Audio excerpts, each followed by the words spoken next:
ang tibuok yuta. Bulahan kadtong naningkamot pagtuman sa kabubuton sa Dios, kay tagbaw niya sila.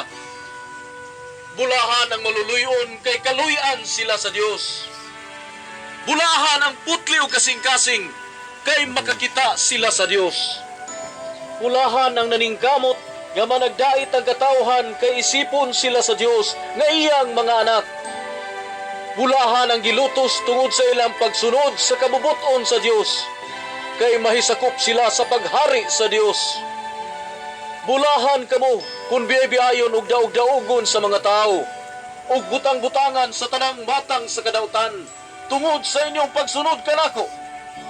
Paglipay ug pagmaya kamo, kay dako ang ganti nga gitagana alang kaninyo didto sa langit.